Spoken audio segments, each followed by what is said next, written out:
हर एक लाइफ जो इस अर्थ पे चल रही है वो सब सन के एनर्जी पर निर्भर है।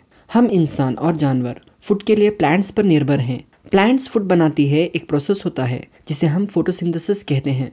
फोटोसिंथेसिस में कार्बन डाइऑक्साइड एटमॉस्फेयर से लिया जाता है, जिसमें पानी प्लांट्स के रूट से निकालकर सनलाइट की मदद से प्लांट्स हमारे लिए ऑक्सीजन और ग्लूकोज बनाते हैं। ये दो प्रोडक्ट्स हमारे लिए जीवित रहने के लिए बहुत ज़रूरी है, जिसका फॉर्मूला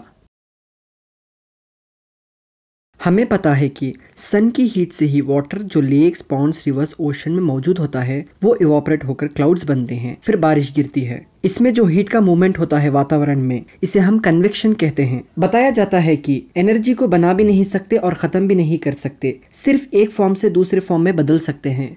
लेकिन सन कैसे एनर्जी देता है अर्थ को, उससे पहले हमें यह जानना ज़रूरी है कि एनर्जी एक दूसरे में कैसे बदलती है। एनर्जी 3 तरीकों से बदलती है: कंडक्शन, कन्वेक्शन और रेडिएशन। कंडक्शन में एनर्जी ट्रांसफर होती है एक ऑब्जेक्ट से दूसरे ऑब्जेक्ट को कांटेक्ट के जरिए से। मतलब अगर गर्म पानी या गर्म दूध में मेटालिक स्पून डालेंगे तो बर्तन में मौजूद हुआ हीट स्पून के जरिए से हमारे हाथों तक पहुंच सकता है। कन्वेक्शन में एनर्जी ट्रांसफर होती है एक ऑब्जेक्ट से दूसरे ऑब्जेक्ट को मीडियम से। मतलब स्टोव में मौजूद हुआ हीट बर्तन को हीट करता है बिना किसी कांटेक्ट के, सिर्फ एयर से।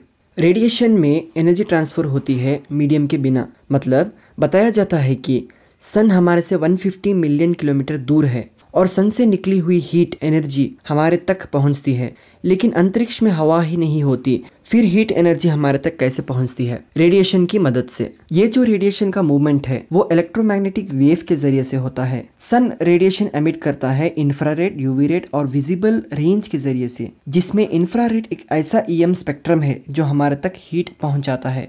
विजिबल लाइट इलेक्ट्रोमैग्नेटिक स्पेक्ट्रम का हिस्सा है, इसकी मदद से ही हमें ये दुनिया दिखाई देती है। यूवी रेडिएशन भी इलेक्ट्रोमैग्नेटिक स्पेक्ट्रम का एक हिस्सा है जो बेसिक कामों में इस्तेमाल किया जाता है, जैसे कि हार्मफुल जर्म्स को मारने के लिए। अल्ट्रावायलेट रे का इस्तेमाल सबसे ज्यादा सोलर सेल्स में किया जाता है। जानते हैं सोलर सेल्स के बारे में। सिलिकॉन हर जगह पाने वाला मटेरियल है अर्थ पे, यानी कि सिलिकॉन मिट्टी से बनाया जाता है।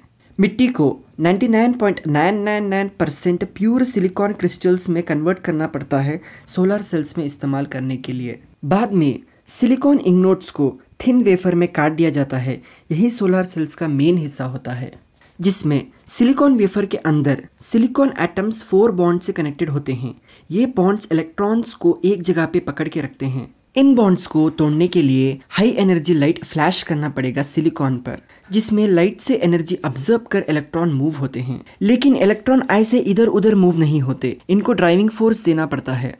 ड्राइविंग फोर्स देने के लिए हमें 2 सेमीकंडक्टर इस्तेमाल करने पड़ेंगे, पी टाइप सिलिकॉन और एन टाइप सिलिकॉन। सिलिकॉन को 2 टाइप्स बनाने के लिए डिफरेंट मटेरियल के एटम्स को इंजेक्ट किया जाता है, जिसमें हम डोपिंग कहते हैं। सिलिकॉन को डोप करने के लिए ज़्यादातर बोरॉन और फास्फोरस का इस्तेमाल किया जाता है। इन 2 मटेरियल्स में एन टाइप सिलिकॉन के पास इलेक्ट्रॉन्स होते हैं और पी टाइप रीजन में एक्स्ट्रा जगह होती है इलेक्ट्रॉन्स को, जिसे हम होल्स कहते हैं। इलेक्ट्रॉन्स नेगेटिव चार्ज के होते हैं और वो पी साइड की तरफ जाते हैं, जिसमें एन रीजन पॉजिटिव चार्ज में बदलता है और पी रीजन नेगेटिव चार्ज में बदलता है। ये जो बीच का हिस्सा होता है जिसमें इलेक्ट्रॉन्स एक जगह से दूसरे में जंप होते हैं, इसे हम पीएन जंक्शन कहते हैं।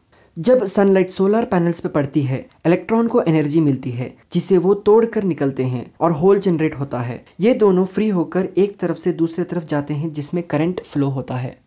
बताया जाता है कि एक सिलिकॉन सेल से हमें सिर्फ 1/2 वोल्ट मिलता है, ज़्यादा सेल्स जोड़ने से ज़्यादा पावर मिलती है।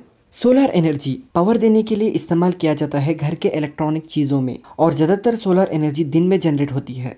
बताया जाता है कि करीब 174 पेटावैट्स का सोलर रेडिएशन सन से अर्थ को आता है, जिसमें ऊपर एटमॉस्फेयर से ही 30% रेडिएशन वापस अंतरिक्ष में रिफ्लेक्ट हो जाता है। बाकी रेडिएशन ओशन, क्लाउड्स और लैंड्स ऑब्जर्व कर लेते हैं।